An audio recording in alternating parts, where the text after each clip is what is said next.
Ah, ça, en fait, je suis rentré dans la maison, dans le magnifique appartement, et bon, disons que tes deux voisins toxicomanes, leur dernière drogue a peut-être dû être fort peu sympathique, mais ils ressemblent vraiment aux deux mecs d'en bas, quoi. Ah yes. On dit autant barricadé. Allez, super. Du coup, tu m'as dit qu'il restait le lit et le sommier. Oui. Du coup, à ce moment-là, étant donné qu'ils veulent barricader, bah écoute, mets la commode et je vais aller chercher le lit du papy et je vais le mettre par-dessus en biais pour que ça fasse, ouais, limite essayer de le caler entre du coup, certes condamner l'appartement 3-3, mais du coup caler le lit pour que ça bloque en même temps aussi la commode et que ça bouge plus, quoi. Et que même s'ils forcent en défonçant la porte, ils pourront pas parce que le lit va bloquer. On récupère le matelas, on sait jamais, ça peut servir. Ça va. Si, Du coup, je sais pas, si peut-être il a planqué quelque chose dedans, si on a de quoi l'ouvrir, ou même pour les matériaux à l'intérieur, on sait jamais. Ok. Du coup, je me redirige vers la chambre et je souhaite tirer le lit en essayant de faire le moins de bruit possible, sachant l'information que Walid m'a donnée en précisant que mes voisins ne sont pas magiques, mais bien des zombies. Alors, pour savoir si tu arrives déjà à tirer le lit sans trop de problèmes, tu vas me faire un jet de force, s'il te plaît. En précisant que j'ai un bonus de +2. 17, ok, c'est correct. Donc t'arrives à déplacer le lit sans problème. C'est pas un gros lit, il est pas en bois massif, donc c'est pas un souci pour toi. Donc y a pas de problème pour le tirer. Par contre, fais-moi juste un jet de discrétion pour savoir si tu arrives à le faire suffisamment discrètement. Ok, ça va, je suis en neutre. J'ai commencé à paniquer, mais je me suis dit, je suis en négatif. Oui. Ok, 11, alors ça va, de toute façon, les choses qui se trouvent dans l'appartement 3-4 étaient déjà suffisamment éloignées de l'entrée, donc elles ne t'entendent pas.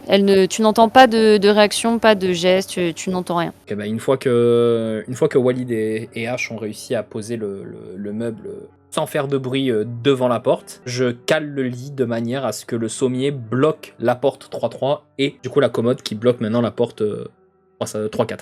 Ok. Bien évidemment, alors, je garde le matelas parce que H m'a demandé de garder le matelas. Donc je retire le matelas et je le pose du coup contre le mur de mon appartement en attendant quoi faire. En faisant cela, vous entendez soudainement une voix qui semble venir de l'appartement 3-3 qui vous dit mais qu'est-ce que vous faites Enfin cachez-vous, faites comme moi, n'importe quoi. Arrêtez de tout barricader comme ça et puis vous m'empêchez de sortir. Au vu de ce qu'on a fait, le gars dans l'appartement 3-3 il veut rester caché, donc autant qu'il reste caché, on laisse comme ça. Hein. Okay. Vous devrez faire comme moi, allez vous planquer plutôt que de faire ça. Bah, voilà. D'accord. Et puis il va rester caché dans son appartement pour l'éternité. Pour l'éternité. Bah, vous n'entendez plus de bruit, voilà, le monsieur avait juste besoin d'expulser sa colère. Sa peur aussi. Je regarde Ben et je lui dis Ben, tu veux pas que je descende au pire à l'étage du dessous pour vérifier s'il n'y a pas des choses pour éviter qu'on se fasse surprendre ou quoi que ce soit. Parce que si tes voisins sont devenus des choses pas cool, je me dis peut-être que les voisins du dessous le sont devenus aussi. Donc vaut mieux prévenir que guérir. Je ne ferai rien de dangereux, j'irai juste voir. Bah écoute, tant que t'arrêtes de voler dans mon appartement, y a pas de souci. Pars en éclaireur et Vas-y, pars en éclaireur et tu nous dis ce que tu vois pendant que moi je vais aller chercher un couteau dans ma cuisine pour aller dépecer le lit pour voir si papy avait pas caché des trucs dans le matelas. Ok, du coup je descends en toute discrétion, relativement discrète. Vas-y, je te demande pour la forme de me faire un jet de discrétion, mais franchement... Voilà. Non mais ça va, y a pas de souci, tu descends les escaliers très légèrement et très discrètement. Et du coup, je regarde vite fait si sur le palier il n'y a pas quelque chose ou si j'entends un bruit ou quoi que ce soit de relativement étrange à cet étage-là. Alors tu ne vois rien d'étrange quand tu arrives sur le palier. Au bout du couloir, tu vois la porte qui mène sur un autre couloir qui mène à l'aile nord de l'immeuble. Mais elle est fermée, tu n'entends rien qui vient de l'autre côté, tu n'entends rien. C'est le silence globalement. Ok, je remonte. Je retourne voir Ben, je fais mon champion, très heureux. Je l'enlace dans mes bras, heureux, et il dit il y a rien en dessous. Je lui fais un gros câlin et je lui fouille sa poche au passage. J'en ai fais-moi un jet d'agilité alors pour savoir si t'arrives à choper quoi que ce soit. Je précise que j'ai aussi je précise que j'ai +2 en agilité. Hein. Et lui il a 0. Ok. Moi aussi.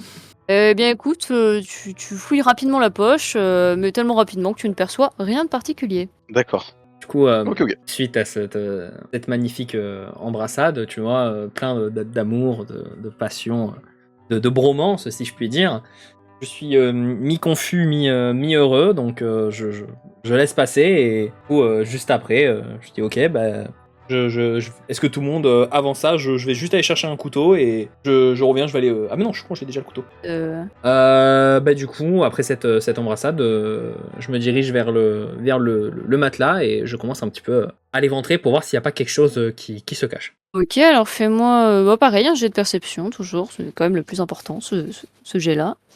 16, ok, plus rien, mais ça c'est un très bon score, et non, c'est un matelas, tout ce qu'il y a de plus normal, à part de la mousse et tout ce qu'on peut potentiellement trouver dans un matelas, il n'y a rien de particulier. Du coup, je me retourne vers H. Et bon, bah, désolé, j'ai niqué ton matelas. Non, la mousse, ça pourrait être utile. Si, admettons, il fait froid et qu'on ne vient à plus pouvoir être dans l'appartement, ça pourra toujours servir à faire des vêtements plus chauds. Okay. Après, je précise que vous êtes le 5 juillet 2055, on n'est pas en pleine période glaciaire, donc... Ouais, bah, écoute... Non, mais je précise, on pourrait être en pleine période glaciaire pour X raison, tu vois, le temps, le climat qui a complètement changé, mais non, il fait vraiment bon. Et bah, écoutez, ça sera foutu dans nos oreillers, parce que bah, quand on va devoir camper, le sol, c'est pas très agréable. Donc moi, je suis douillette, j'ai besoin de mon petit luxe. Donc, gardez-moi de la mousse. Et du coup, je commence à récupérer des bons gros tas de mousse et j'en distribue à tout le monde. J'en donne à Joshua, j'en donne à Walid, j'en donne à H. J'accepte pas. J'ouvre le sac de Walid, je lui bourre la mousse dedans et je referme son sac. Oh, alors la mousse, le comptez pas dans votre inventaire. Non, le comptez pas dans votre inventaire, c'est un peu de mousse, c'est pas... Okay. On l'amène dans ma capuche pour servir de protection. Oh, comment, pardon? Si on tombe, je tombe sur la tête, au moins la mousse, ça amortit un peu la chute. Ah, j'avoue.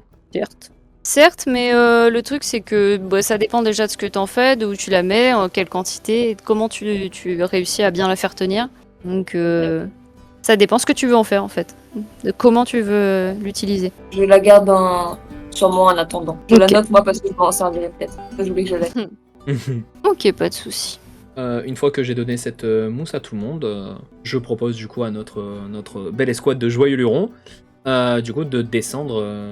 Cette fois-ci, je commence à descendre au 3e étage, du moins au 2e étage, quand je me rends compte qu'on n'a pas fouillé le 3-1, mais au vu que je n'ai plus rien pour crocheter la serrure, je continue du coup à descendre au 2e étage en tête de liste, en première ligne, toujours le bâton à la main, malgré que Walid nous ait dit qu'il n'y avait rien. Je refais. Alors sur ta fiche, mets-le dans ta main, du coup, ton bâton, si tu l'as en arme, le laisse pas dans ton inventaire. Allez. Et il fait plus 1 de dégâts aussi.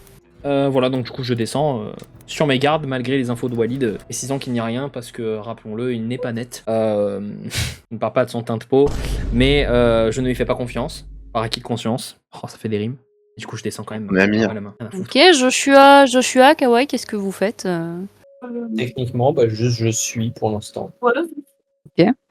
Parce que j'ai récupéré du coup un peu de mousse. Je pense pas qu'il y ait grand chose à récupérer sinon chez Ben. Donc à part suivre pour l'instant, j'essaye de regarder un peu au loin, voir s'il n'y a pas. Et surtout derrière nous, s'il y a personne qui essaye de sauver en plus, jamais. Il n'y a personne qui vous suit. Voilà. Juste je regarde devant. Très bien, donc vous arrivez au 2e étage, c'est toujours le calme plat, comme ce qu'avait constaté Walid. Je jette un coup d'œil dans le couloir afin de voir s'il y a certaines portes qui sont... Alors, va falloir les tester une par une si tu veux voir si elles sont ouvertes ou pas. Je vais l'aider à les tester.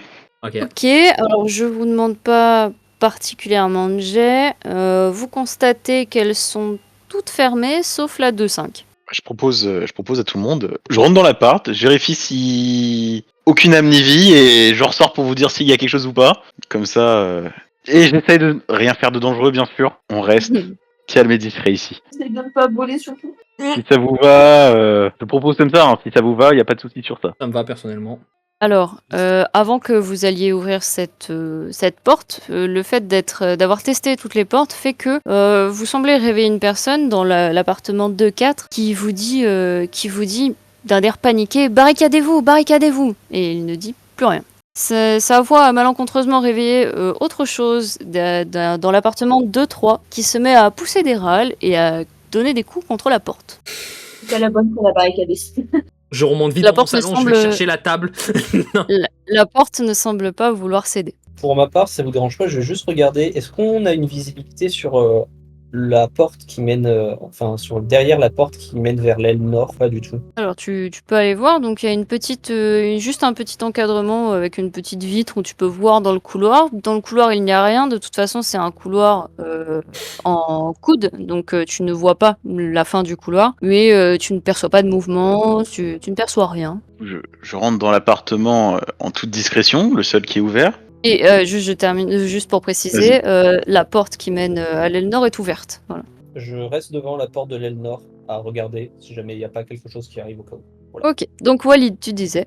Je rentre de façon fortement discrète dans l'appartement ouvert, du coup, le seul et unique de l'étage 2. Ok, très bien, donc bah, fais-moi quand même un jet de discrétion. Donc, heureusement. Non, mais ça va. Personne ne s'agite. Par contre, tu sens une odeur très pestilentielle. Tu sens une odeur très pestilentielle. Je cherche d'où elle vient. Elle est pas si loin puisque elle est juste devant toi, dans le salon. Et en fait, c'est un cadavre qui semble être resté là depuis plusieurs semaines. Il a l'air inerte, du coup. Tu peux me lancer un jet de perception? Ah, ok. Ok. Bon, tu perçois rien de particulier, mais il a l'air globalement inerte. Moi, du coup, je commence à fouiller les autres pièces, toujours de façon assez discrète pour voir s'il n'y a pas toujours aucune âme qui vive dans le bâtiment. Alors je vais vous demander, Joshua et Kawaii et Ben, ce que vous faites, si vous le rejoignez, si vous... Bah, je vais pas rester très loin de l'appart où il est, au cas où si finalement le corps qui semble avoir été inerte ne l'est pas tout à fait. Comme ça, vu que j'ai la batte, si je le vois bouger, je le fracasse. Je me tape dessus. C'est honnête. De l'appartement où il est, comme ça, s'il crie, je peux rentrer et intervenir. Ok, très bien. Elle reste pas loin. Moi, du coup, je remarque que Joshua est parti en direction de l'aile nord. Est-ce que... Alors, t'as dit que la porte, elle est ouverte. Genre, il a remarqué qu'elle était ouverte ou pas? C'est qu'elle est toujours ouverte, vous connaissez cet immeuble, elle est verrouillable, mais elle est pas fermée en temps réel. Ok, elle est jamais fermée. Du coup, je me dirige vers l'aile nord, voyant que Kawaii fait déjà le guet de la porte de 5. Donc tu passes la porte, tu rentres dans le couloir ou parce que Joshua était juste à rester à surveiller au niveau de la porte. Justement, je me dirige vers Joshua. T'avais quelque chose, Joshua? Non, juste le couloir, il est en aile. Enfin, l'aile, elle est en coude, pardon. Mhm. Donc on n'a pas de visibilité, mais j'ai pas vraiment envie qu'on s'aventure de ce côté-là sans savoir ce qu'il peut y avoir derrière. Déjà, avec les toxicos qu'il y avait à l'étage et les bruits qu'on entend dans les chambres, dans les appartements à côté, faudrait peut-être voir si on n'a pas une visu sur l'extérieur pour se dire si ça vaut vraiment le coup de descendre ou si on essaye de tenter de passer de l'autre côté, quoi. Tu m'as dit on est censé connaître le bâtiment. Oui, et dans le couloir en question, vous avez des grandes fenêtres par lesquelles vous pouvez voir l'immeuble d'à côté. Ok. Du coup, en entendant les douces paroles de Joshua, je regarde du coup par la fenêtre en direction du deuxième immeuble. Ok, alors fais-moi un jet de perception, s'il te plaît. Ok, c'est beau. C'est magnifique.